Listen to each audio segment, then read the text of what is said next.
Muy bien, el tema de nuestra clase de hoy es la histofisiología de la piel, primera parte. La piel y sus derivados, que son los anexos o faneras, constituyen el tegumento. La piel forma la cubierta externa del cuerpo y es su órgano más grande, dado que representa el 15 al 20% de su masa total. La piel está constituida por unos estratos que vamos a ver acá en nuestra imagen. El primer estrato se llama epidermis. Está constituido por un epitelio plano estratificado, queratinizado y que lo estamos viendo en nuestra imagen de la derecha. El segundo estrato es el de la dermis, que tiene un tejido conjuntivo denso que le va a proveer sostén mecánico, resistencia y espesor a la piel. La dermis sabemos que deriva del mesodermo. Después tenemos la hipodermis, que consiste en una cantidad variable de tejido adiposo que está organizado en lobulillos, y estos lobulillos están separados por tabiques de tejido conjuntivo. Está situado a mayor profundidad de la piel y equivaldría al tejido celular subcutáneo de los anatomistas. Después tenemos los derivados de la piel, los anexos o faneras o anexos cutáneos, que son los folículos pilosos y el pelo, las glándulas mamarias, las glándulas sudoríparas, las glándulas sebáceas y las uñas. La piel cumple funciones esenciales relacionadas con su ubicación en la superficie externa.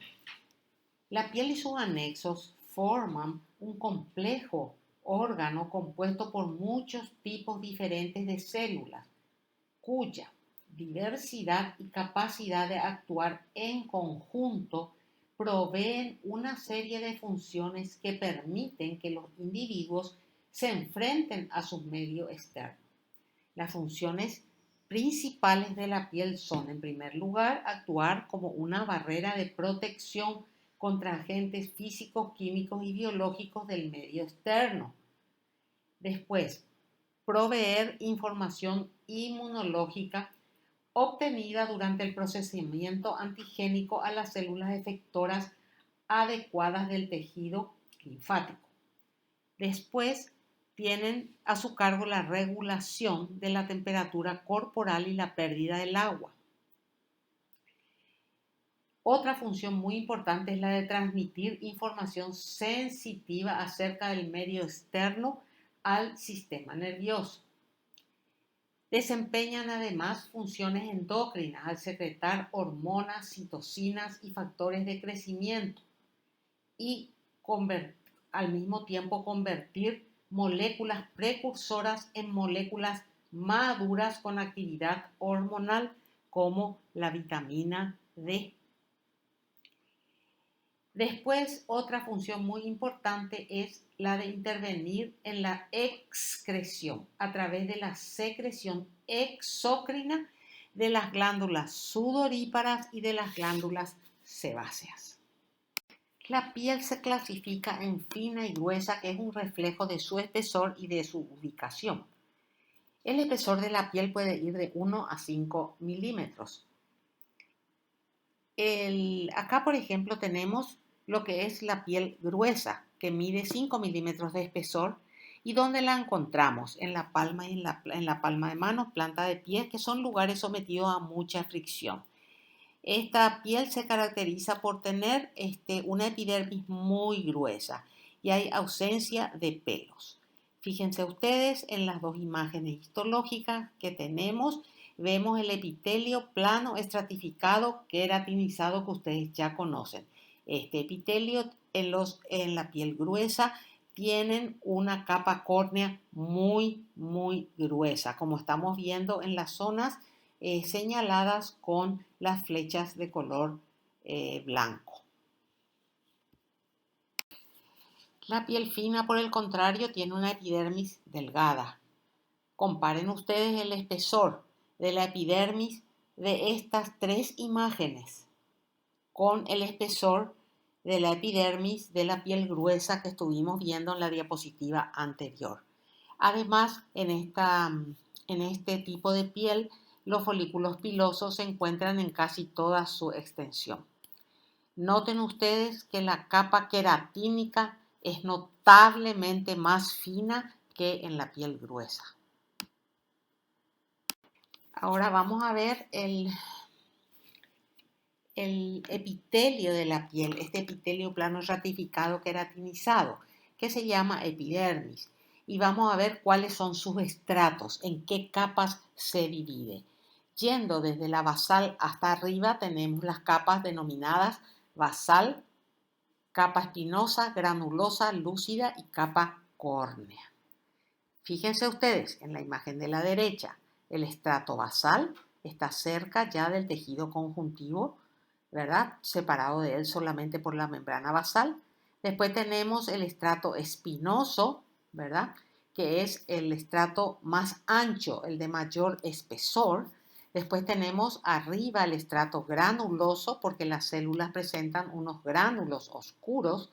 Después tenemos un fino estrato de células llamado estrato lúcido. Vamos a ver enseguida de qué se trata. Y por último tenemos la queratina que corresponde al estrato córneo. El estrato basal de la epidermis tiene a su cargo la renovación de las células epidérmicas. Entonces se llama estrato germinal. Está constituido por una sola capa de células que está apoyada sobre la membrana basal y contiene las células madre, a partir de las cuales van a originarse todos los queratinocitos por división mitótica.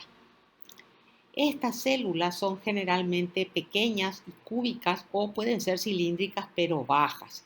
Tienen menos citoplasma que todas las otras células de los estratos superiores, entonces los núcleos están juntos. Además, su citoplasma es basofílico y eso le da, esas dos características le dan un aspecto basofílico intenso a esta parte basal de la epidermis. Además, estas células contienen en su citoplasma cantidades variables de melanina que les son donadas por los melanocitos en un proceso que lo vamos a detallar más adelante en esta clase. Estas células están unidas entre sí y a las demás queratinocitos por desmosomas y a la superficie basal, o sea, a la membrana basal por hemidesmosomas. A medida que surgen por división mitótica de este estrato, los nuevos queratinocitos se van trasladando al siguiente estrato, al de más arriba, para comenzar su proceso de migración a la superficie. Luego tenemos el estrato espinoso. En el estrato espinoso, las células presentan espinas características. ¿Qué son esas espinas? Son evaginaciones citoplasmáticas que hacen contacto con evaginaciones citoplasmáticas de células vecinas. Ahí nosotros en la imagen de la derecha, con la flecha amarilla, estamos viendo las espinas, ¿verdad? Las espinas citoplasmáticas. Esas espinas de un queratinocito y del otro, en el momento que hacen contacto, están unidas por desmosomas. A medida que estas células maduran y se mueven hacia la superficie, van aumentando de tamaño, tanto en su núcleo como en su citoplasma. Pero cuando se acercan a la superficie, se adelgazan y tienen una suerte de forma alargada en un plano paralelo a la superficie. Ese alargamiento también influye sobre la forma de los núcleos, los cuales se van a adelgazar y alargar. Luego tenemos el estrato granuloso. El estrato granuloso en nuestra imagen de la derecha está señalado con esa punta de flecha de color blanco. Son 2 a 3 capas de células que tienen muchos gránulos de diferentes tamaños y son gránulos que se llaman de queratohialina. Estos gránulos tienen proteínas ricas en cistina e histidina, que son precursoras de la filagrina. ¿Y qué hace la filagrina? Produce la aglomeración de los filamentos de queratina en las células cornificadas superficiales. El siguiente estrato de la epidermis, yendo hacia arriba, es el estrato lúcido. Este estrato solo lo encontramos en la piel gruesa y es considerado como una subdivisión del estrato córneo que está por encima. Se ve como una línea refráctil. ¿Y a qué corresponde? Corresponde a células en avanzado estado de queratinización. Las flechas amarillas me señalan en los cortes el estrato lúcido.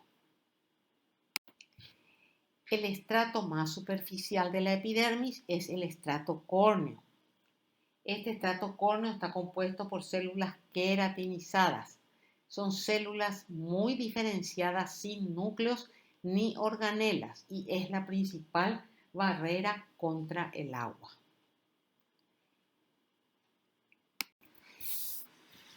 Por debajo de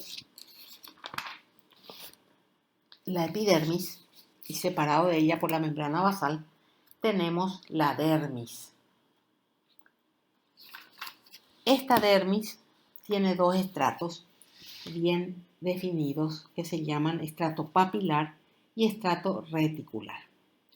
La dermis papilar o estrato papilar de la dermis es la zona superficial de la dermis. Fíjense en la imagen de la derecha, me está mostrando la zona papilar de la dermis.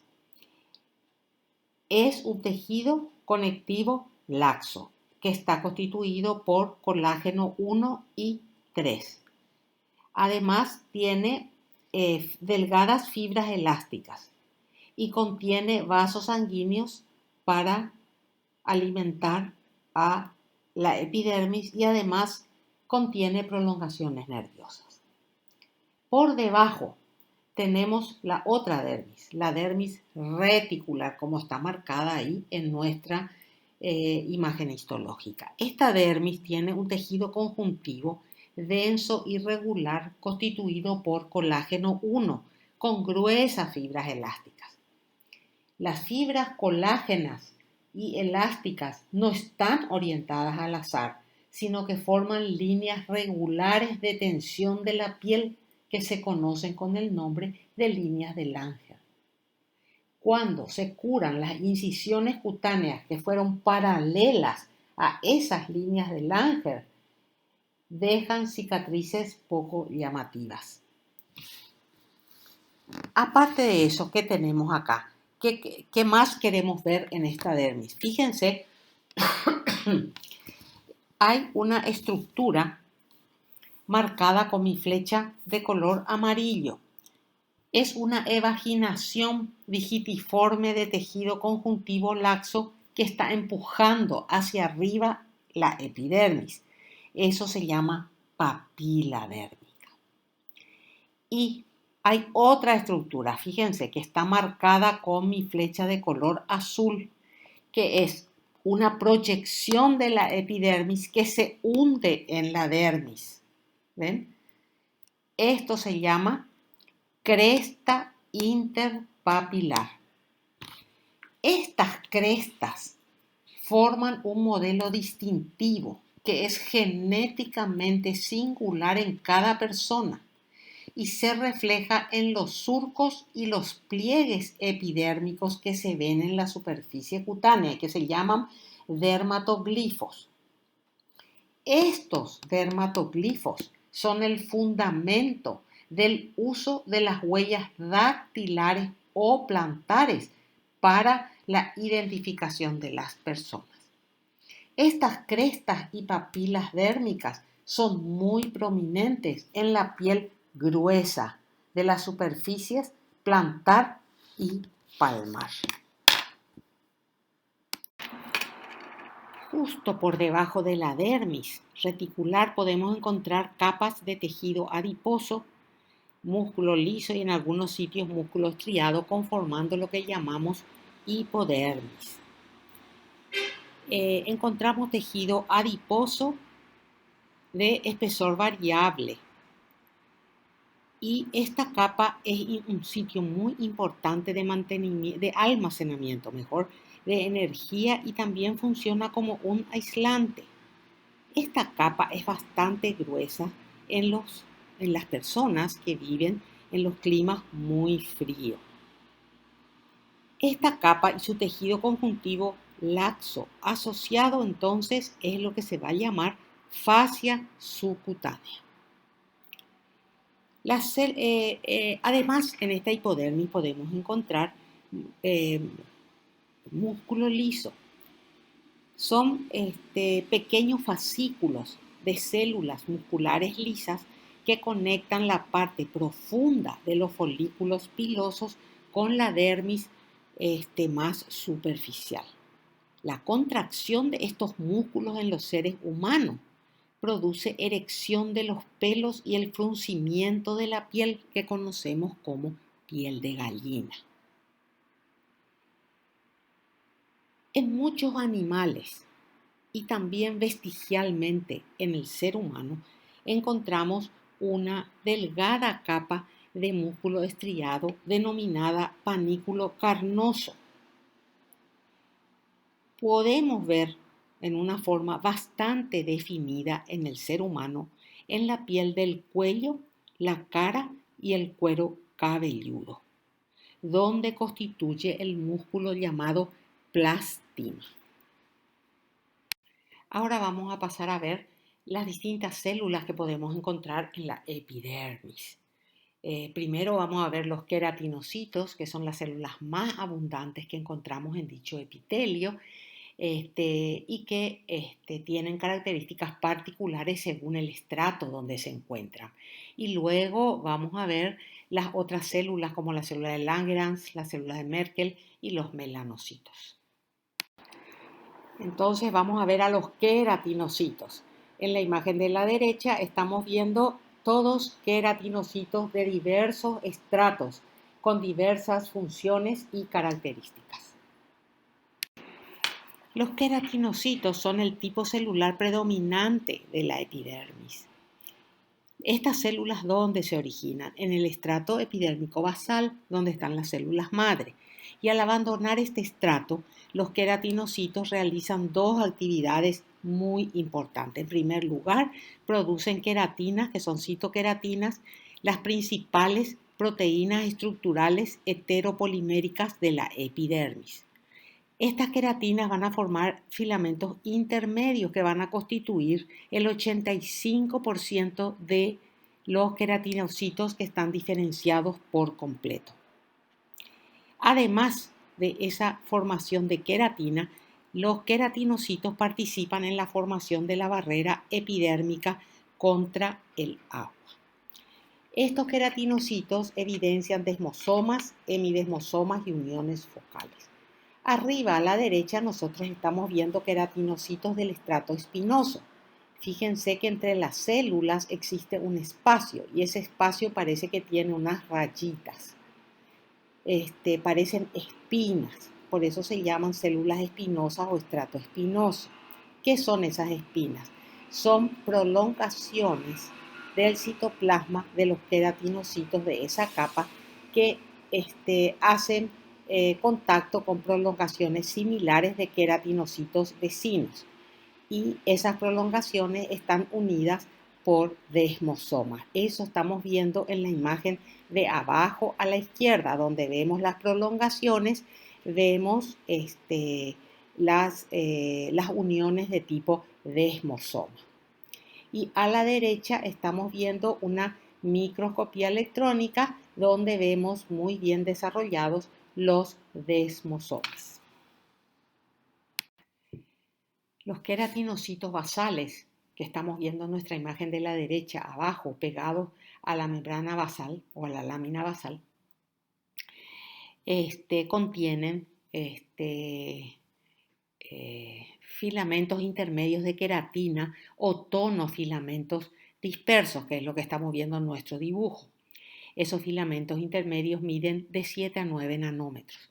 Además, en el citoplasma de estas células, nosotros, que es bastante basófilo, encontramos ribosomas, mitocondrias, un Golgi pequeño. Estas células además evidencian hemidesmosomas que le unen a la lámina basal y desmosomas que las unen entre sí y a los demás queratinocitos que están por arriba o más superficiales. Después tenemos la célula espinosa que está por arriba de la basal. Esta célula ya más diferenciada tiene mayor cantidad de queratina, ¿verdad?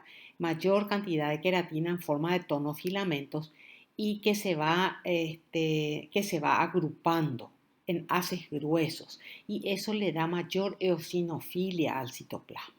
Además, en esta célula empiezan a aparecer unas estructuras denominadas cuerpos laminados, que tienen láminas lipídicas, que las estamos viendo en color verde en nuestra imagen. Y el producto de estos cuerpos laminados va a contribuir a la formación de la barrera epidérmica contra el agua que vamos a ver enseguida. En la parte superior del estrato espinoso, los ribosomas libres dentro de los queratinocitos van a comenzar a sintetizar gránulos de queratohialina, como estamos viendo nosotros en nuestra imagen de la derecha, en la tercera célula, donde están marcados unas esferas de color azul nominadas como gránulos de queratohialina. Y la presencia de estos gránulos van a ser la característica fundamental de las células denominadas de la granulosa o del estrato granuloso. Estos gránulos de queratohialina contienen dos proteínas asociadas con los filamentos intermedios, la filagrina y la tricohialina. ¿Y para qué van a servir? ¿Para qué van a ser? Para aglomerar esos filamentos de queratina que fueron sintetizados por las células espinosas en tonofibrillas, ¿ok? En tonofibrillas. Y a medida que aumenta esa cantidad de gránulos, su contenido se va a ir liberando en el citoplasma y va a haber mayor agregación de filamentos de queratina en tonofibrillas y eso va a llevar a la conversión de estas células granulosas en células queratinizadas. Este proceso se denomina queratinización y tarda aproximadamente 2 a 6 horas. En estas mismas células de la granulosa, los gránulos laminados, que habíamos visto como gránulos de color verde, se vacían al espacio extracelular. Luego, la célula llena de queratina blanda se transforma en célula queratinizada, que nosotros estamos viendo en nuestro dibujo esquemático en la parte superior como células teñidas de color lila. Estas células están llenas de queratina blanda, lleno está su citoplasma y ya no hay lugar para organelas. Entonces hay desintegración del núcleo, desintegración de los orgánulos y un engrosamiento de su membrana celular. Estas son las células que nosotros conocemos como células córneas. A la derecha nosotros tenemos un diagrama esquemático de los queratinocitos desde la epidermis, mostrándonos las diferentes etapas del ciclo de vida de un queratinocito desde la capa basal a la superficie de la piel, donde se van descamando las células córneas. Esta descamación de las células cornificadas están relacionadas con el pH ácido que existe en las capas más superficiales del estrato córneo, lo cual produce un proceso proteolítico que lleva a la degradación de los desmosomas para que las células cornificadas se puedan descamar. Fíjense ustedes en la parte superior derecha de nuestra imagen, donde estamos viendo la membrana de dos células del estrato córneo unidas por desmosoma. Encontramos esquemáticamente unas estructuras denominadas KLK, que son serinas peptidasas relacionadas con la calicreína y que existen del tipo 5, 7 y 14. Y existen otras estructuras de color celeste denominadas LEDKI. ¿Qué es LEDKI? Estas representan al inhibidor linfoepitelial tipo casal. En las capas inferiores de la piel, donde el pH no es ácido, el pH está entre 6,8 a 7,5, estas moléculas de KLK y el LEDKI están unidas. Pero a medida que se sube a la parte distal del epitelio en la capa córnea, el pH de 4,5 a 5,3 hace que estas moléculas de KLK y LEDKI se separen. Al separarse estas moléculas, las serinas peptidasas relacionadas con la calicreína van a producir digestión de las proteínas del desmosoma y por ende descamación de las células al no estar unidas ya por desmosomas completos. Acá nosotros tenemos un diagrama esquemático de la diferenciación y sustitución de las células epidérmicas. Fíjense ustedes que hay un reemplazo equilibrado de las células epidérmicas.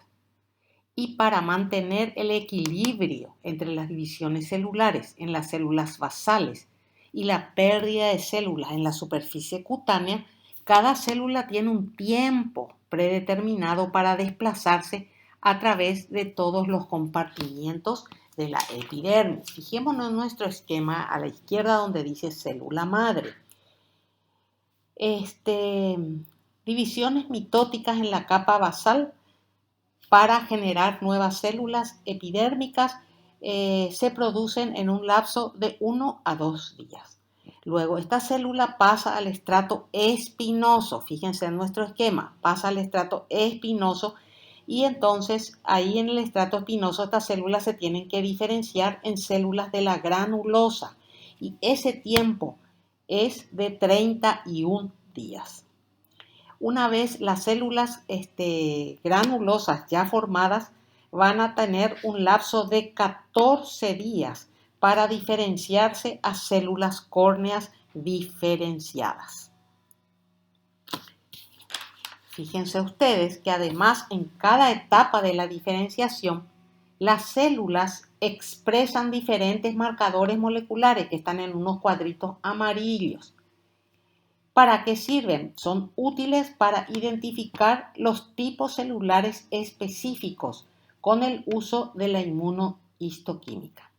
En resumen, la maduración de célula madre a la última célula córnea superficial es de 47 días en total. Una barrera epidérmica contra el agua es fundamental en los epitelios secos de los mamíferos para mantener la homeostasis corporal. Esta barrera se establece básicamente por dos factores de los queratinocitos en diferenciación terminal: por el depósito de proteínas insolubles sobre la superficie interna de la membrana plasmática y, en segundo lugar, por la formación de una capa de lípidos que se adhiere a la superficie externa de la membrana plasmática. Vamos a ver la envoltura celular primero de esta barrera epidérmica contra el agua. Tenemos nuestro esquema a la derecha, el esquema de arriba. Quiero que vayan mirando mientras yo voy explicando. Está constituida por una capa de proteínas insolubles de 15 nanómetros de espesor y que está constituida por, en primer lugar, en su mayor cantidad, por loricrina. 80% de esta capa está formada por loricrina. fíjense, las esferitas de color rosado, que están unidas entre sí por proteínas ricas en prolina y elafina. Tiene un contenido de glicina muy alto, el más alto que cualquier otra proteína en el organismo. Otros componentes son la involucrina y la cistatina alfa, capa contigua a la parte citoplasmática de la membrana plasmática, que se ve como unos ladrillitos en la parte inferior. Después tenemos 5 cadenas diferentes de queratina que están unidas por filagrina, y además tenemos las proteínas desmosómicas emboplaquina y desmoplaquina. La envoltura lipídica, que está por fuera de la célula, es una capa de 5 nanómetros de espesor que contiene lípidos, los cuales se hayan adherido a la superficie celular por enlaces tipo éster. Provienen de unas estructuras denominadas cuerpos laminares que se originan en el aparato de Golgi, como podemos estar viendo en nuestro dibujo esquemático de la derecha. Son estructuras rodeadas por membranas que pueden tener una forma redondeada, tubular u ovoide. El cuerpo laminar vierte su contenido al exterior por exocitosis. En el aparato de Golgi de los queratinocitos se forma la mezcla del contenido del cuerpo laminar y que está constituida por lípidos probarrera, enzimas procesadoras de lípidos, entre los cuales podemos citar los glucoesfingolípidos, fosfolípidos, ceramidas, esfingomielinasa ácida y fosfolipasa A. Y además contiene proteasas, entre las cuales podemos citar catepsina D, fosfatasa ácida, glucosidasas, inhibidores de la proteasa, etcétera, etcétera. Además del importante papel en la homeostasis de esta barrera lipídica, los cuerpos laminares participan también en la formación de la envoltura queratinizada de la célula, la descamación de las células queratinizadas y las defensas antimicrobianas de la piel. Los componentes principales de los lípidos de la envoltura lipídica son las ceramidas, por ejemplo, muy importantes en la transmisión de señales celulares, en la diferenciación celular, en la reducción de la proliferación celular y con un papel también en el desencadenamiento de la apoptosis. Otros son el colesterol y los ácidos grasos y el componente realmente más importante es la capa monomolecular de acilglucosylceramida, que proporciona una cubierta similar al teflón a la superficie celular. Nosotros abajo estamos viendo 2 microscopías electrónicas. A la izquierda, marcada con la letra B, nosotros estamos observando un cuerpo laminar, visto a gran aumento. Y a la derecha estamos viendo la parte externa de un queratinocito. Con la flecha naranja estamos viendo el contenido extracelular expulsado del cuerpo laminar, y con la flecha negra estamos viendo la expulsión del contenido del cuerpo laminar. Y acá tenemos otra microfotografía electrónica de queratinocitos. Estamos viendo que una gran parte del citoplasma de los queratinocitos está ocupada por tonofilamentos. Además, estamos viendo un gránulo de queratohialina marcado con la letra G y Q. Y cerca de las membranas plasmáticas estamos viendo cuerpos laminares señalados con las puntas de flecha negra. Habiendo terminado someramente las características de las células queratínicas, vamos a pasar a otro tipo celular de la epidermis, que son los melanocitos, células derivadas de la cresta neural. Estas células secretan melanina y, como vimos en el esquema de la diapositiva anterior, son células dendríticas con muchas prolongaciones citoplásmicas. No establecen uniones desmosómicas con sus vecinos queratinocíticos, pero sí tienen desmosomas en sus superficies basales. Poseen unas estructuras limitadas por membranas que se llaman premelanosomas y que se originan en el Golgi y conservan la capacidad de duplicarse durante toda su vida. A la derecha tenemos dos imágenes de epidermis en su zona basal y las flechas amarillas nos están mostrando entre las células basales la presencia de melanocitos con unas células de un núcleo oscuro y un citoplasma muy claro rodeando a ese núcleo. La melanina que producen estas células protegen a las células de los efectos nocivos de los rayos ultravioleta. ¿Cómo se produce la melanina? Por la oxidación de la tirosina A3,4 dihidroxifenilalanina, que se llama DOPA. Esto es posible mediante la acción de una enzima que se denomina tirosinasa. La tirosinasa convierte la dopa en melanina y todo esto ocurre en unos orgánulos que tienen los melanocitos que se llaman premelanosomas. Esta síntesis de melanina está regulada por una hormona llamada hormona estimulante de los melanocitos, que se une a los receptores de melanocortina 1 que tienen estas células y produce esta hormona un aumento de la actividad de la tirosinasa para convertir la dopa en melanina. Acá tenemos un lindo esquemita y microscopías electrónicas que nos indican cómo se forman los melanosomas. Fijémonos primero en la imagen de la izquierda.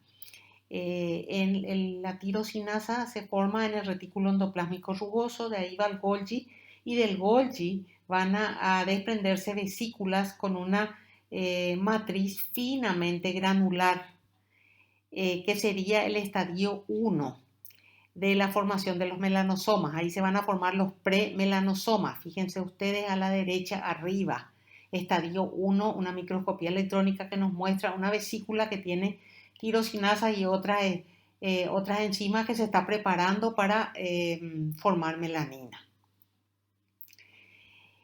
Luego viene ese melanosoma, pasa a un estado 2, que se llama melanosoma inicial o temprano.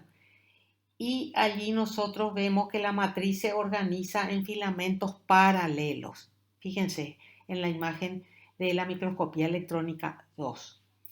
Luego entramos en el estadio 3 de la formación del melanosoma. Es un melanosoma temprano todavía, pero la melanina polimerizada ya se está depositando y se va acumulando. Se observa perfectamente bien en la microscopía electrónica con el número 3. Y por último tenemos el estadio de un melanosoma maduro, el estadio 4.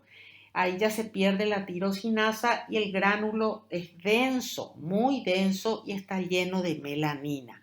Fíjense ustedes además en nuestra imagen de la izquierda que a medida que el melanosoma va avanzando en sus estadios, se aleja del citoplasma para ir hacia las prolongaciones digitiformes del citoplasma del melanocito. Los melanocitos derivan de un fondo común de melanoblastos que se encuentra situado en la protuberancia folicular del folículo piloso. Y su diferenciación de estos melanoblastos está regulada por el gen PAX3, que activa la expresión del factor de transcripción de la microoftalmia, siendo este factor muy decisivo para el desarrollo del melanocito. Fíjense ustedes, a la derecha, arriba, nosotros tenemos una imagen a gran aumento de una epidermis en su parte basal. La flecha que nos está indicando, esa flecha negra, un melanocito. Fíjense el melanocito entre las células basales. ¿Y qué nos llama la atención en el citoplasma de las células basales? nos llama la atención la presencia de melanina. ¿Qué es la unidad melanoepidérmica? Es la asociación de un melanocito con una cantidad dada de queratinocitos. Es una asociación funcional. Hay una relación entre la célula melánica y los queratinocitos para donarles pigmento melánico. Entonces es una asociación funcional. En el ser humano, un melanocito está asociado más o menos a 36 queratinocitos. Esa unidad melanoepidérmica es muy interesante para la llamada donación pigmentaria a los queratinocitos. ¿Y qué es la donación pigmentaria? Es la fagocitosis de los extremos de las prolongaciones citoplasmáticas de los melanocitos por las células queratinocíticas. Es un mecanismo de secreción citócrina. Fíjense ustedes en el esquema de abajo. Los melanosomas están en el citoplasma, van madurando y a medida que van madurando para convertirse en melanosomas maduros, se desplazan a las prolongaciones de los melanocitos y allí son fagocitados por las células queratinocíticas, penetrando estos melanosomas en su citoplasma y liberando la melanina, la cual se dispone en la cara anterior de los núcleos como sombrillas oscuras. ¿Para qué? Para preservar el DNA de ese núcleo de los rayos ultravioletas. Los melanosomas y su contenido se degradan por macroautofagia con diferentes tasas según las razas. Esa macroautofagia será escasa y lenta en las razas negras y será muy rápida en las razas blancas.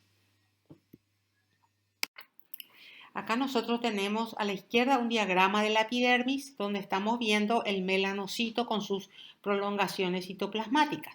Y a la derecha estamos viendo una microfotografía electrónica de un melanocito. Fíjense el cuerpo del melanocito y sus prolongaciones que se extienden entre los queratinocitos adyacentes.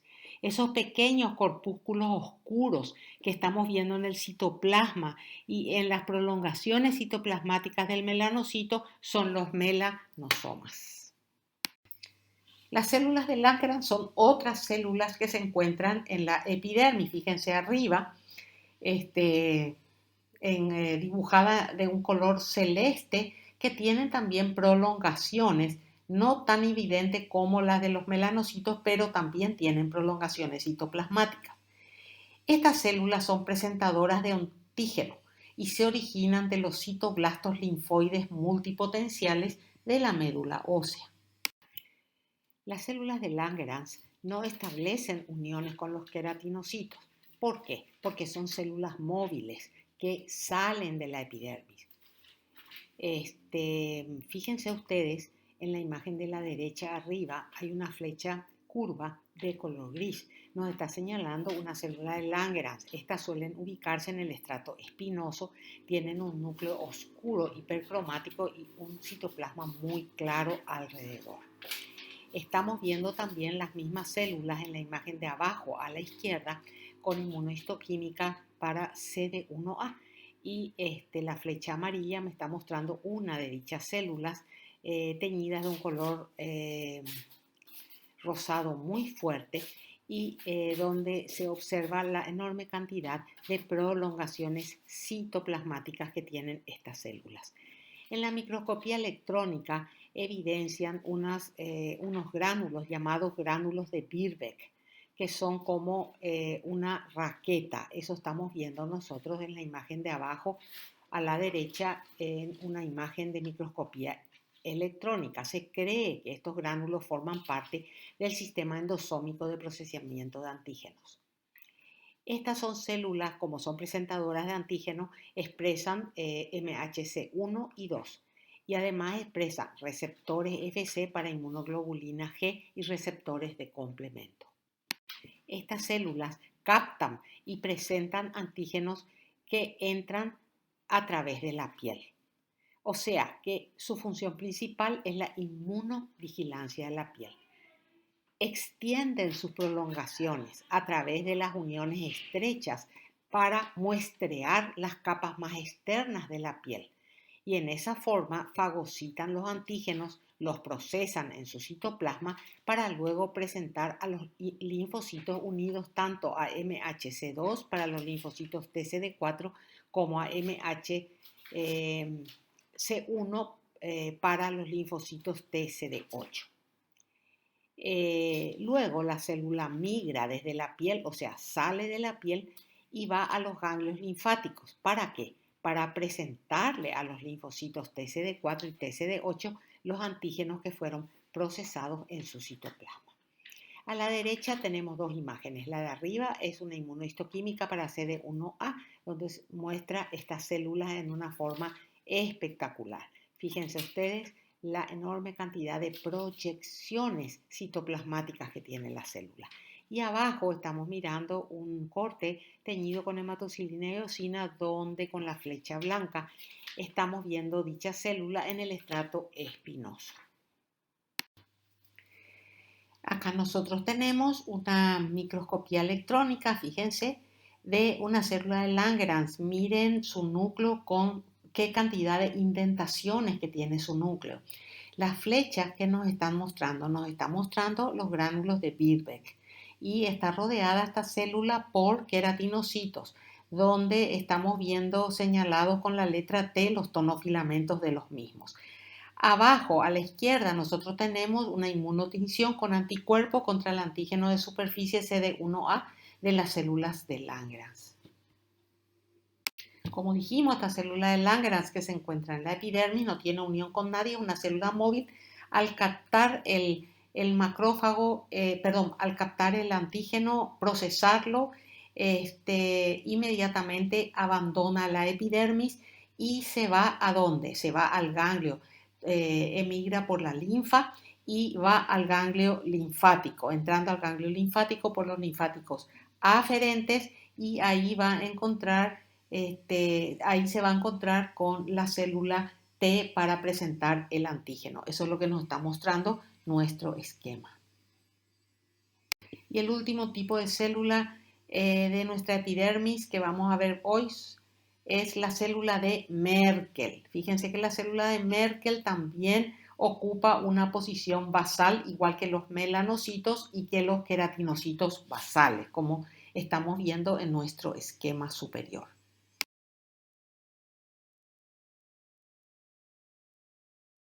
Estas células están estrechamente asociadas a bulbos terminales expandidos de las fibras nerviosas aferentes. La terminación nerviosa atraviesa la membrana basal, pierde sus células de Schwann y se expande, formando un disco receptor en contacto con la base de la célula de Merkel.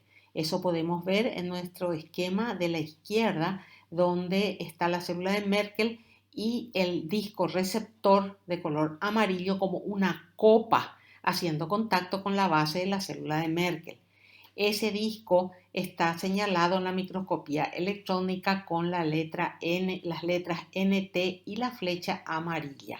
Estamos viendo también el núcleo de la célula de Merkel y los gránulos de neurosecreción de la misma. Y con esto terminamos la primera parte de nuestra clase de piel y tegumentos. Muchas gracias.